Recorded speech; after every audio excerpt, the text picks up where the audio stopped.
guys, welcome back to another video. My name is Judith and this is Urban Wanderlust. If you're new here, I make videos all about the behind the scenes of a candle business. And if you're an OG, welcome back. So today is the long awaited studio tour. I've been promising this since I moved in here about 3 months ago and we're finally gonna get to it. The studio is in somewhat of a good condition where I can show you things around. So in this video, I'm not gonna go into too much detail as to where I got things. Like if I got something from IKEA or whatever, I'll let you know and I'll point it out. But if you want specifics as to the name of the product, the store, and links like that, I will go ahead and link in the description box below my first studio tour, which you guys should definitely take a look at before you see this one. So if you're new here, we actually moved from Long Island to Queens because we needed to be back closer to the city because I am commuting to work. I still work a full-time job and we wanted to be closer to family in Queens because we now have a baby. So we used to have a 3-bedroom apartment. So we each had our own room and the business had its own room as well. So we downgraded from that into a 1-bedroom apartment. Yeah, it's pretty crammed. It's a small 1-bedroom apartment. So the baby actually has her own room. We actually don't have a bedroom. We are using a Murphy bed and we're in the living room. The candle studio is in the dining room section of the apartment. So I'll give you a quick glance over of what the apartment looks like. I'm not going to be showing a full apartment tour because that's not what this is about, but let's jump into today's video. But before we do, give us a thumbs up and subscribe and make sure you're part of the family. Let's go. Okay, so I'm going to start the video off from the front of the door of the apartment and kind of just walk you through everything really quickly. Ellie is sleeping and I hope she stays sleeping throughout the whole video. We're going to try to do this really quick. So obviously right behind me is the front door. We have a huge closet here where we keep all of our clothes. And this is Peter's little gaming nook that he has. I know he's come a long way from having his beautiful loft in the other apartment to now just having a little corner. This is the kitchen. It's tiny. And this is the apartment. This is the entire living room and the studio all in one room. You can see right over here, this is actually our Murphy bed. That's where we sleep. And I'll just walk you straight into the studio. You can see we have baby stuff all over the place. Mind you, this is actually very picked up. This is the baby's little play mat. We have her little playpen over here that I kind of just pushed out of the way so I can film, but usually that thing is set up inside of my studio space. So yeah, that's a lot of fun. So this is the studio space here. You can see that we are out in the open, so filming can become quite challenging when Ellie is screaming or the TV's on or Peter is doing his thing. You hear everything. There's no door that I can close, but let's jump right into everything. We'll just get started with my shelf here. This sign here, I had it custom made. I don't remember the name of the company, but if I find it, I'll put it down here at the bottom of the screen. This white shelf is from IKEA. I use it just to keep all of my inventory and pre-made products already out and ready to grab and package. These little cabinet drawers are from Amazon. I have it linked in my Amazon storefront. I'll link that down below so that you guys can take a look at a lot of the same supplies that I have. Those white little bins, I use them to keep my lip balm tubes and warning labels and perfume caps and things like that. I also have that linked in my Amazon storefront. These bins right over here, I use it to store crinkle paper, my gold tins, and perfume bottles. That's from IKEA. So over here we have my desk. This table is actually from IKEA. All of my tables are from IKEA. You're gonna see a constant theme here that a lot of my products and equipment is from IKEA. This little sit-stand stool is also from IKEA. We have my HP printer that I have been in love with lately. This is my label printer that's been causing me so many problems lately, but I will link it down below. I think I just got a faulty one. I have my Rollo printer that I use to print out my packaging slips and my shipping labels. These are all of my shipping boxes that I have here.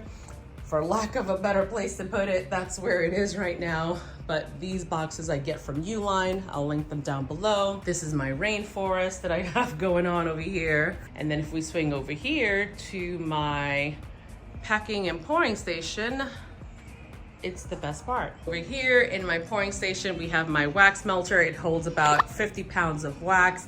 We have my filing cabinet that has just my labels from Avery and important work documents and things like that. We have these jumbo bins from IKEA once again, and they hold all of my fragrance oils. And then my larger jugs of fragrance oils are down there. I just have this little carpet here to protect the floor from any spills.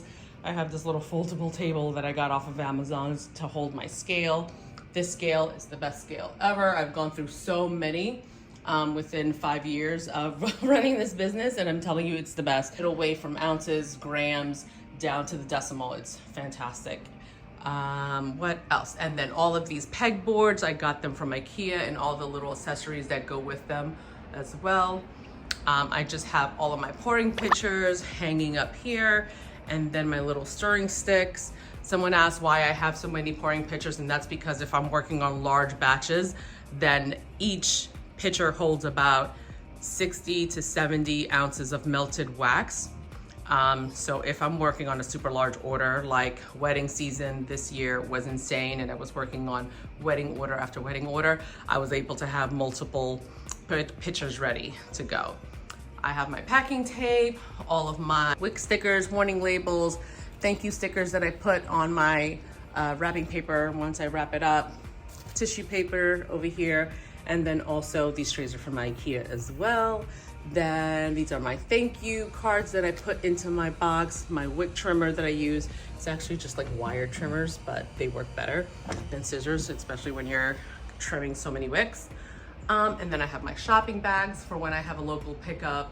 I can just package it up. And then I have, this is another scale that I just got from Rollo, and I love it because I'm able to put this over here and have a large box on top of it and not have to try to shimmy it over to look at the weight. Here in this table, we have more of these bins from IKEA. I love them for organizing my stuff. I just have my candle lids in one, boxes for tea lights in another, and then here I have all of my wicks, and I just kind of like pull it out whenever I need it. I have my clothing pins to hold the wicks straight, and then these centering tools right over here. If you remember in my old studio, I had a shelf going along the top, and I would just have these little inserts that would slide out to hold my wicks and things like that, but I feel like this is a much better use of the space.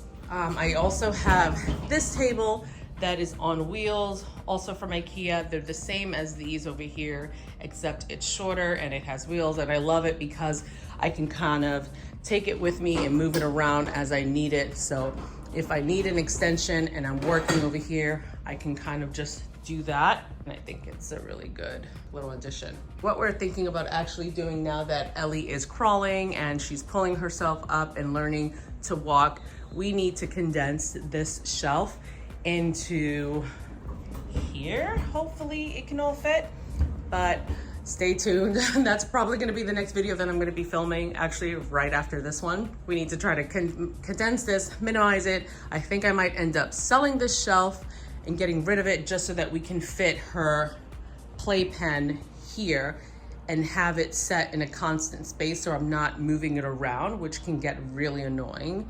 And we're so tight on space.